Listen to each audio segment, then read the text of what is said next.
Let's talk about a mind that experiences the world, well, completely differently. So this isn't just about noticing an emotion, it's about actually absorbing it as your own. And to really get this, we have to go way beyond just sympathy or even regular empathy. Right, sympathy is kind of like acknowledging feelings from a safe distance. But for an empath, it's totally different. It's direct, unfiltered absorption. So how does this actually show up in the real world day to day? Think about it. Most of us walk into a room and just see, well, a crowd. An empath walks into that same room and gets hit by a tidal wave of emotions. They're the ones who feel the tension in the office or a stranger's sadness on the bus. Okay, so what's actually happening inside their brain to cause all this? It seems to be linked to something called a hyperactive mirror neuron system. For most of us, seeing a smile makes your brain go, okay, I get it, they're happy. But for an empath, those neurons fire so intensely that they actually feel that happiness themselves. Basically, the brain doesn't really separate my emotion from your emotion. You can see how this makes them super vulnerable to whatever's going on emotionally around them. So you might be thinking, is this a superpower? Well, it's a lot more complicated than that. In fact, it's less of a gift and more of a really profound vulnerability. Think of it like their mind is a house, but with no locks on any of the doors. Or maybe an open field with absolutely no fences for protection.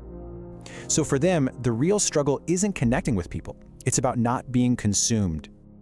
They literally have to survive their own mind before they can even think about helping anyone else. Have you ever felt like that? It's the perfect way to describe what an empath goes through. The thing is, it's not a choice. They're just soaking up emotions automatically, like a sponge. Yeah, it's not something they decide to do. It's a physiological thing called emotional osmosis. So what happens is they're in this state of constant emotional contagion. It's exhausting. Check this out. A quick 5-minute phone call can completely flip their emotional state. It's like they've literally caught their friend's anxiety. It's wild. This quote just says it all, right? Their inner world is totally at the mercy of others. But wait, it's not just emotions. We're talking about total overstimulation from, well, everything. You know how most people have a filter? For an empath, that filter is basically gone. So things like bright lights, weird noises, even the feel of their clothes, it all gets absorbed. Because of all this, people often get the wrong idea and just call them introverts. But the real reason they need alone time isn't about avoiding people, it's about avoiding overload.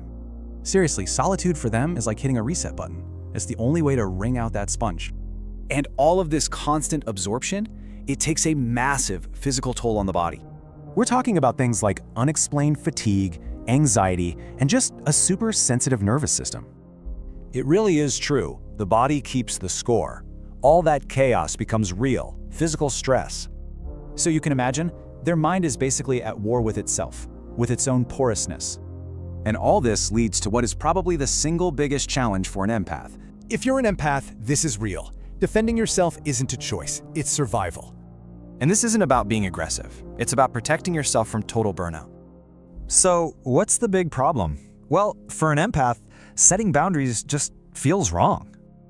It's this constant battle, right? Your compassion is at war with your need to survive. So how do you fix this? You have to consciously build your own empathic shield. Okay, let's get into the blueprint. It's really just 2 crucial steps. First up, you've got to learn to tell your own emotions apart from everyone else's. And the key is to constantly ask yourself this one simple question.